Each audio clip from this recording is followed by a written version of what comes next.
Hello IELTS 7+ students, welcome back to your next lesson. So this is a sequel to the lesson that you've just seen, the previous lesson, which is on live task 2 answers. Now, on releasing that live examples and model answers to task 2 questions and cue cards, lots of students reacted really positively, enjoyed it. Also, a few students were talking about it was great to see my plans for task 2 cue cards. So I'm doing another lesson now, and I might even create more of these lessons for you, modeling language, answers, and showing you how you can respond in full to cue cards.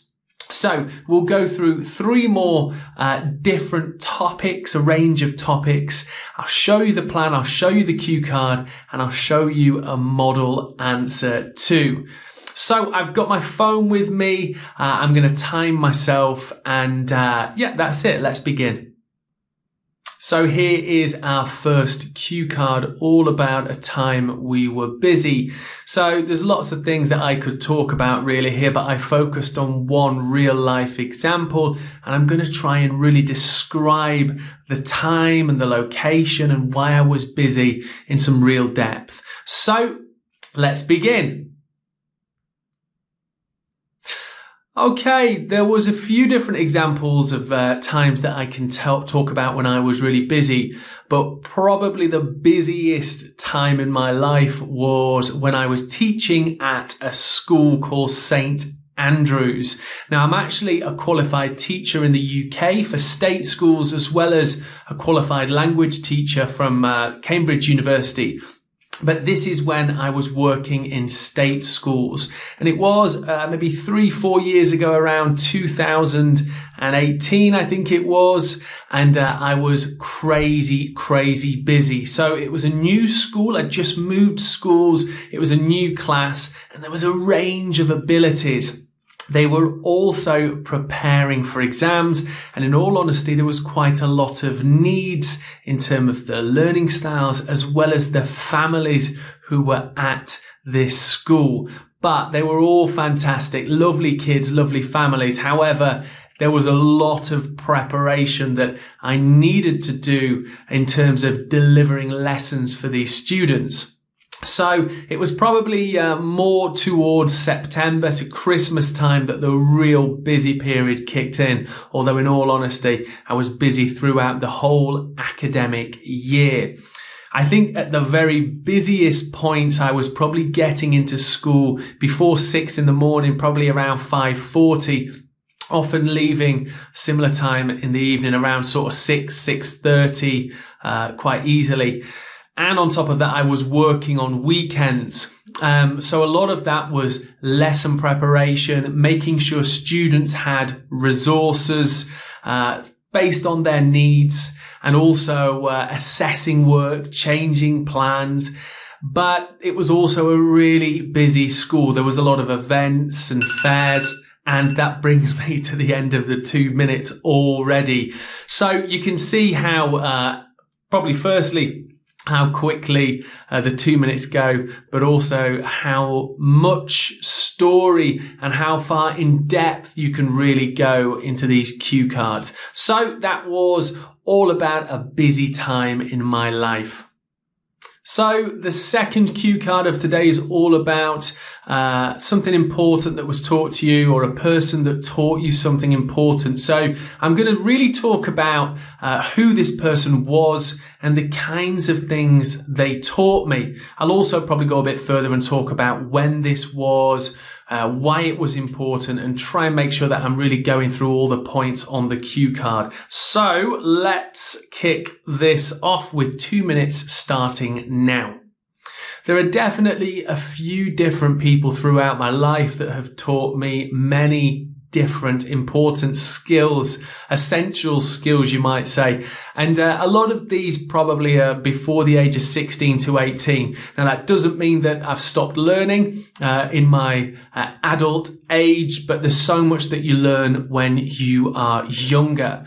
So there's definitely one person that springs to mind who was pretty important to me at school. And his name was Mr. Green. Nick Green, he was called. He was my PE teacher at school. And we had an interesting relationship. Although I wasn't a perfect student, I was actually quite difficult. He did really help me in terms of understanding, studying skills, and also having self-confidence to know that if I work hard, I concentrate and put the effort in, then I'll get my rewards.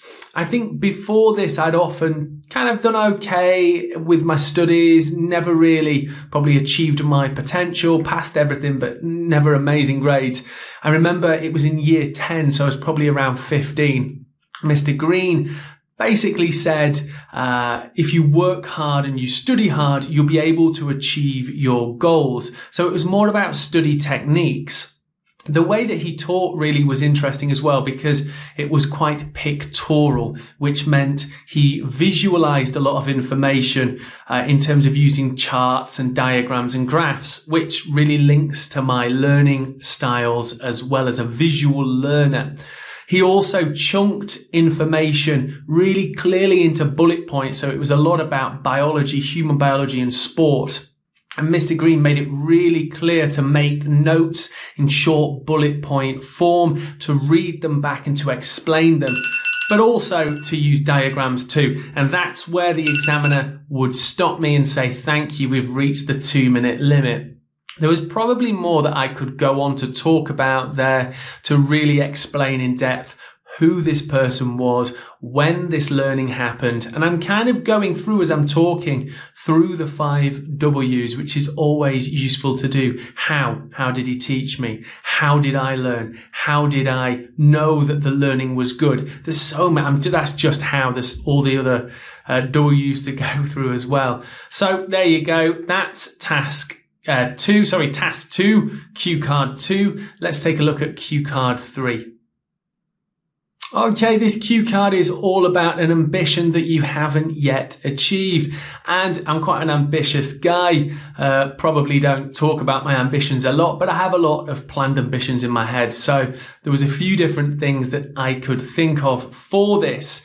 But one of them was about a sport. So I'm going to talk about that in depth, go through the different points of the cue card and sort of explain in detail what it is. Storytelling such a huge part of task 2. So without further ado, let's begin the 2 minutes now. There are lots of ambitions that I haven't yet achieved, as well as a few that I have sort of got or I'm working towards. But one of them is known as getting barreled. Now, you probably might not know what that means. A lot of people don't, but it's actually a term used to describe a move in a sport. One of my favorite sports, especially in the last 4 or 5 years, is surfing. And I'm really wanting to get barreled in surfing. So obviously surfing's a water sport. It's something that I've done. I do as often as I can in between work. Getting barreled is a movement for more advanced surfers where you actually get inside the hollow part of a breaking wave. It requires a lot of skill, strength, agility, which are things that I'm still working on. I've probably had this ambition really only in the last couple of years, but I started surfing with a bit more serious intent probably around 2014. Though I did surf quite a bit in the UK, a little bit in the UK, as a child in Cornwall and also on the cold north coast of England, which was absolutely freezing. These days I surf a bit more around warmer waters. So how I'm going to do this, I'm going to practice to surf more. I'm going to try and get on more surf holidays when I can, when money allows as well. But also I'm going to try and keep myself fit because one of the big things you need to do in surfing is to pop up quickly onto the board to get onto the wave. That requires a lot of strength and agility, which, I'm a pretty big guy. Something that I'm always working on, paddle power and agility. So that's my big ambition, to get barreled in surfing. Okay, so just a point there. Towards the end of that example answer, I was thinking to myself, I wonder if I've got to 2 minutes. So as I'm talking about strength and agility, I'm thinking, I wonder if I've got to 2 minutes. I think it's always good to try and reach that 2-minute point where the examiner will tell you, okay, that's enough. Thank you for that. I'll ask you some questions now, because that means that you've really given a lot of detail in your storytelling. So I was thinking, I wonder if I'm getting towards the 2 minutes, and I was planning whilst I was talking agility and strength about different exercises possibly, or how I was going to improve that. I was going to talk about weightlifting and other things like that as well, if I needed to go a bit further into the story. So there you go, 3 different task 2 cue cards with plans. You'll notice on this last plan, my pen ran out. I hope that doesn't happen to you. You can see the change of ink in the question 3 plan.